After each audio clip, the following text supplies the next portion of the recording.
जगज्योती महात्मा बसवेश्वर यांच्या 895व्या जयंतीच्या निमित्तानं हार्दिक हार्दिक शुभेच्छा देतो। आणि आज या ठिकाणी छत्रपती संभाजीनगर या ठिकाणी महात्मा बसवेश्वर चौकामध्ये आजपासून सुरू होणाऱ्या महिन्याभराच्या या जयंती उत्सवाच्या कार्यक्रमाचं ध्वजवंदन आणि अभिवादन सोहळा या ठिकाणी करून आपण कार्यक्रमाला सुरुवात करीत आहोत। मी आपला जास्त वेळ घेणार नाही। आपल्या सगळ्याला माहिती आहे यावर्षीचा आनंदोत्सव छत्रपती संभाजीनगरमध्ये आपल्या सगळ्यांसाठी आहे। अनेक वर्षाची प्रतीक्षा आणि अनेक वर्षाचा पाठपुरावा संघर्ष त्यानंतर आज आपल्याला आनंद सोहळा या ठिकाणी यावर्षी पाहायला मिळतो आहे। शहराच्या मराठवाड्याच्या राजधानीमध्ये महात्मा बसवेश्वर स्मृती उद्यान टीव्ही सेंटर जवळ लवकरच क्रांतीसूर्य जगज्योती महात्मा बसवेश्वर यांच्या अश्वारूढ पुतळ्याचं आणि उद्यानाचं आणि त्याच्या बरोबरच या ठिकाणी ठरल्याप्रमाणे महात्मा बसवेश्वर स्तंभ त्रिमूर्ती चौकाकडे जाताना जिथं आपण झेंडावंदन करतो तेही एकत्रितपणे या ठिकाणी उद्घाटित होईल अशी अपेक्षा व्यक्त करतो। आपण सर्वजण दरवर्षी हा उत्सव साजरा करतो आहोत।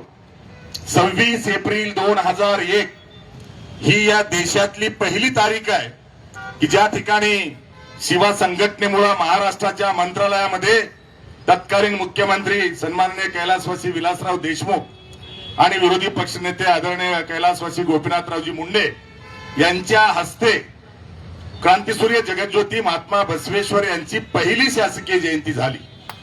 आणि त्यानंतर आता पूर्ण महाराष्ट्रामध्ये त्याचबरोबर आपलाच आदर्श घेऊन कर्नाटकामध्ये तेलंगणामध्ये आणि आंध्र प्रदेशामध्ये शासकीय जयंती होते आहे।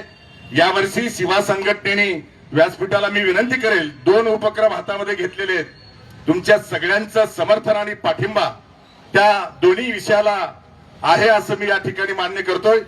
कारण तुमच्या माझ्या अस्मितेचे प्रश्न आहेत। देशाला स्वातंत्र्य मिळून 75 वर्ष होऊन गेले, परंतु आपल्या अस्मितेला कुठेतरी आजही इतरत्र आपल्याला पाहावं लागतं अशी अवस्था आहे।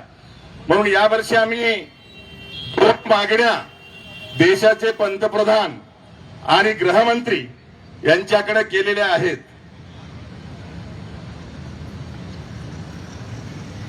अतुलजी 2 मागण्या केलेल्या आहेत, ते तुमच्या व्यासपीठाच्या कानावरती राहणं आवश्यक आहे।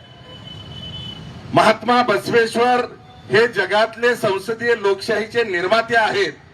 हे 28 एप्रिल 2003 ला जेव्हा भारताच्या संसदेत पुतळ्याचं उद्घाटन झालं तेव्हा आपण चरित्राच्या पुस्तकामध्ये छापून आणलं आणि तेच वाचून आज देशाचे पंतप्रधान, राष्ट्रपती, सर्व मान्यवर देशभर जगभर म्हणतायत की जगातल्या संसदीय लोकशाहीची निर्मिती महात्मा बसवेश्वरांनी केली। आणि म्हणूनच भारत मंडपम अशा प्रकारचं आपल्या नवीन संसदेतल्या सभागृहाला नाव दिलंय। अनुभव मंडपमचं नाव त्या ठिकाणी देण्यात आलेलं आहे। पण जगातली पहिली संसद ही दुर्दैवानं आजही आपल्या ताब्यामध्ये नाही।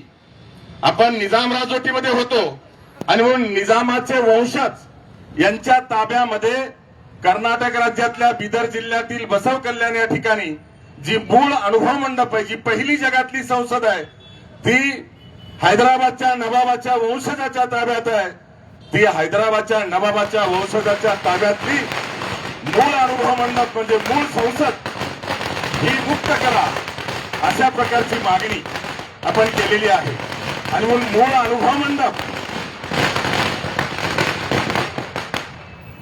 जगातली पहिली संसद बसव कल्याण या ठिकाणचा महात्मा बसवेश्वरांनी 12व्या शतकात स्थापन केलेला मूळ अनुभव मंडप आणि परसू कट्टा मुक्त करा अशा प्रकारची मागणी देशाचे पंतप्रधान नरेंद्रभाई मोदी आणि अमितभाई शहा यांच्याकडे आम्ही शिवा संघटनेच्या वतीनं केलेली आहे। दुसरी मागणी आम्ही केलेली आहे। आज 4 राज्यामध्ये शासकीय जयंती होते आहे, पण भारत देशामध्ये सगळीकडे केंद्र सरकारच्या वतीनं महात्मा बसवेश्वरांची शासकीय जयंती करा अशा प्रकारची मागणी केलेली आहे। पंतप्रधान कार्यालयाचं उत्तर मला मिळालंय। त्यांनी गव्हर्नमेंटच्या वतीनं जिओलॉजिकल सर्व्हे ऑफ इंडिया आणि आर्किओलॉजिकल सेंट्रल आर्किओलॉजिकल डिपार्टमेंट यांना आदेशित केलेला आहे की याचा संपूर्ण अहवाल केंद्र सरकारला सादर करा, अशा प्रकारचे आदेश पीएमओने दिलेले आहेत. मला अपेक्षा आहे आपण सर्वच जण हिंदुत्ववादी आहोत आणि म्हणून अशा प्रकारच्या भारत देशामध्ये आपली सत्ता असताना अपेक्षा आहे जसं भगवान श्रीरामाची जन्मभूमी मुक्त झाली, तसं देशातली पहिली संसद महात्मा बसवेश्वरांनी स्थापन केलेला मूळ अनुभव मंडप आणि परसुकट्टा हा मुक्त झाला पाहिजे आणि देशभर महात्मा बसवेश्वरांची शासकीय जयंती झाली पाहिजे. यासाठी आम्ही पुढाकार घेतलेला आहे. त्याला सगळ्यांचं समर्थन मिळावं आणि आम्ही अपेक्षा करतोय की लवकरच त्यावर निर्णय होईल.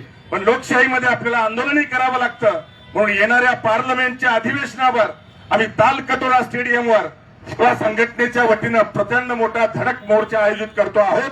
त्या मोर्चामध्ये सुद्धा आपण सगळ्यांनी सहभागी व्हावं अशी अपेक्षा व्यक्त करतो. खैरे साहेब तुम्ही तर असतात, पण व्यासपीठावरचे सर्वच जण आपण सर्वच जण जायला पाहिजे आणि मागणी ही रास्त मागणी आहे. त्या मागणीचा पाठपुरावा आपल्याला लोकशाहीमध्ये करायचा आहे. त्यासाठी आपण सगळ्यांनी पुढाकार घ्यावा अशी अपेक्षा व्यक्त करतो. पुन्हा एकदा महात्मा बसवेश्वरांच्या जयंतीच्या निमित्तानं व्यासपीठावरील मान्यवरांचं या ठिकाणी स्वागत करतो. तुम्हाला सगळ्यांना जयंतीच्या निमित्तानं हार्दिक हार्दिक शुभेच्छा देतो आणि येणाऱ्या काळामध्ये लवकरच महात्मा बसवेश्वरांच्या पुतळ्याचं अनावरण, त्याचबरोबर महात्मा बसवेश्वर स्मृतिस्तंभाचं अनावरण आणि महात्मा बसवेश्वर स्मृती उद्यानाचं लोकार्पण हे माननीय मुख्यमंत्री, उपमुख्यमंत्री आणि आपल्या सगळ्यांच्या उपस्थितीमध्ये व्हावं अशी अपेक्षा व्यक्त करतो आणि आपल्या सगळ्यांचं अभिनंदन करून थांबतो. जय हिंद, जय महाराष्ट्र, जय शिवा.